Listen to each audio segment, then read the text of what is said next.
നിങ്ങളുടെ വലിയ ഫാനാണ് ഞാൻ. നിങ്ങളുടെ ഈ കോഴിക്കോട് സ്ലാങ്, ടൈമിങ്, അതിൻ്റെയൊക്കെ അത് ചെയ്യാൻ അത്ര എളുപ്പമല്ല സ്റ്റേജിൽ.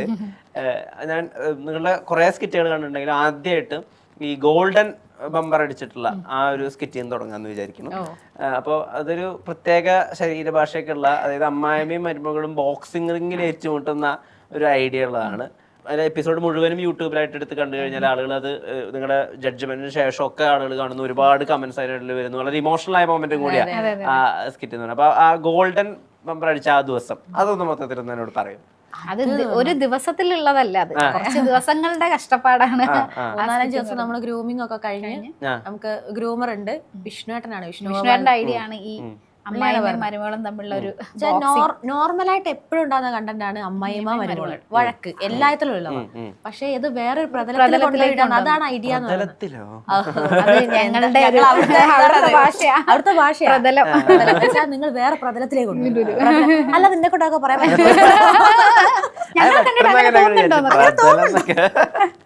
അപ്പൊ അങ്ങനെ അത് വേറൊരു ഐഡിയ ആണുള്ളത്. കാരണം അമ്മായിമ്മയും മരുമകളും തമ്മിലുള്ള ഈ പോര് തീർക്കാൻ വേണ്ടിയിട്ട് പഞ്ചായത്ത് തീരുമാനിച്ചതായി ഇവരെ ബോക്സിങ്ങിലൂടെ ഇവർ ആര് ജയിക്കുന്നോ അവർ ജയിച്ചത്. അങ്ങനെയാണ് അത് പോകുന്നത്.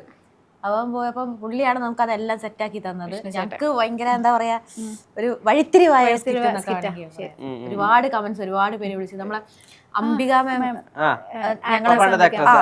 നമ്മളെ നമ്പർ മഴവിൽ വിളിച്ച് രണ്ടുപേരെയും വിളിച്ചു. എന്നിട്ട് ചാര പ്രാങ്ക് ചെയ്തിട്ട് ഹലോ ഞാൻ അംബിക നമ്മള് പ്രതീക്ഷിക്കുന്നില്ല. കാരണം ഒന്നാമത്തെ പ്രാങ്ക് കിട്ടുന്ന. അപ്പൊ പുള്ളിക്കാരി ഇങ്ങോട്ട് പറയാ എന്നെ മനസ്സിലായോ, തമിഴിതായിട്ടാ പറഞ്ഞ ഞാൻ രാജാവിന്റെ മകനിലൊക്കെ അഭിനയിച്ചിട്ടുണ്ടോ അങ്ങനെയൊക്കെ ഒരാൾ പറയുമ്പോ അപ്പൊ ഞാൻ അയ്യോ മാഡം അങ്ങനെയൊന്നും പറയില്ലേ, നമ്മള് കാണുന്നല്ലേ.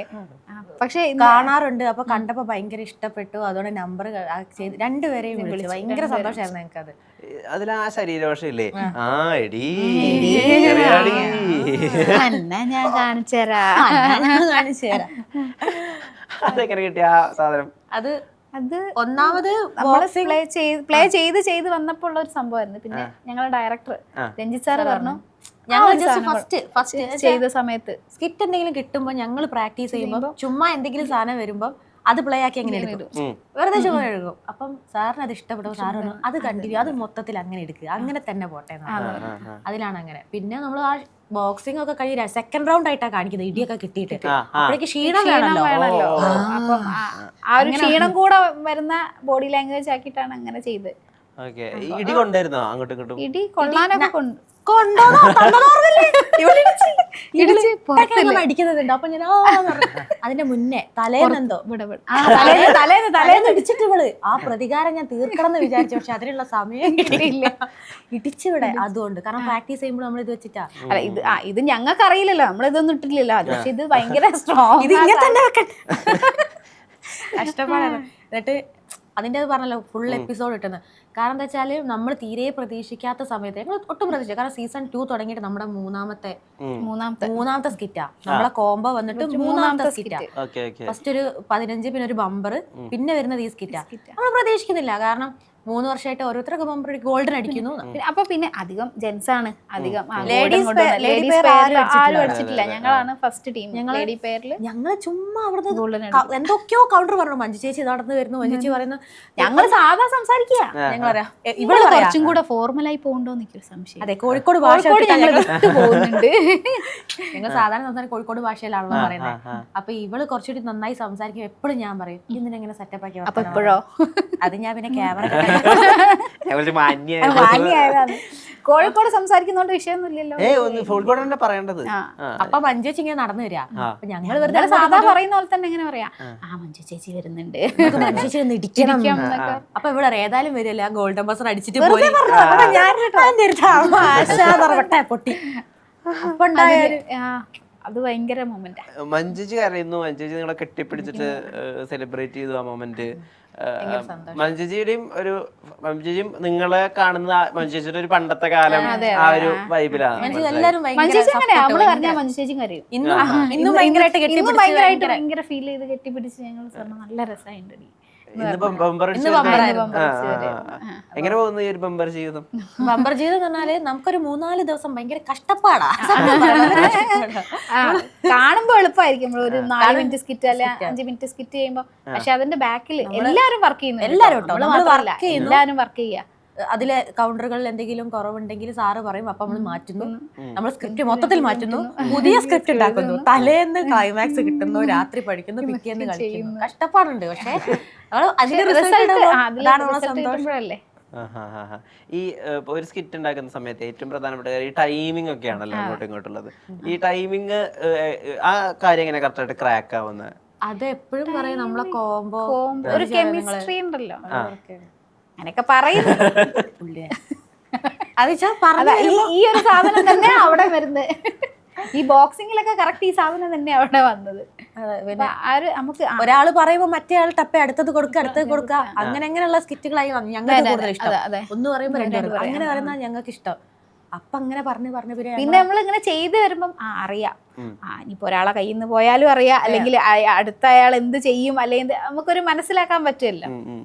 ജഡ്ജ്മെന്റ് ഒക്കെ സമയത്ത് നിങ്ങളുടെ കുടുംബത്തിലത്തെ കാര്യങ്ങൾ കുറച്ച് പറയണ കേട്ടിട്ടുണ്ടെങ്കിൽ മൊത്തമായിട്ട് അറിയില്ല ശരിക്കും ആരാന്ന്.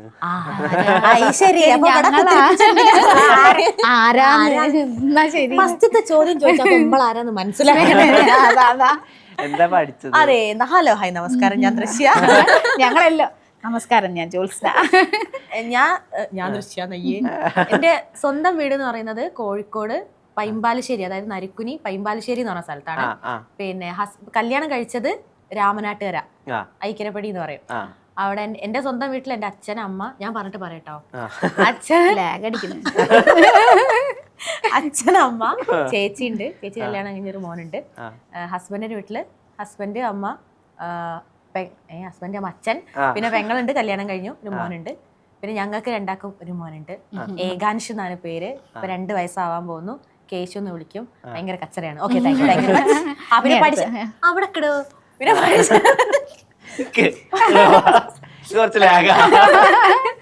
ഞാനൊരു ചായ പിടിച്ചു വരാം അതിന്റെ ഇടയിൽ കൂടെ.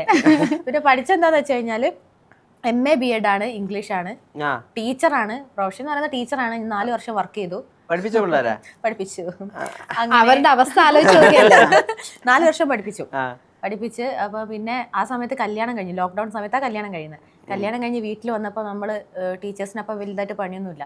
അപ്പൊ വെറുതെ ഇരുന്ന് TV കണ്ടോണ്ടിരുമ്പോ ബമ്പർ ചീരിന്റെ പരസ്യം കാണുന്നു, വീഡിയോ അയക്കുന്നു, അങ്ങനെ സെലക്ട് ആവുന്നു. പിന്നെ ഞാൻ സ്കൂളിൽ പോയിട്ടില്ല. 4 വർഷം സ്കൂളിൽ ടീച്ചറായിരുന്നു ഞാൻ. കാണാനൊരു ലുക്ക് ഇല്ലെങ്കിലും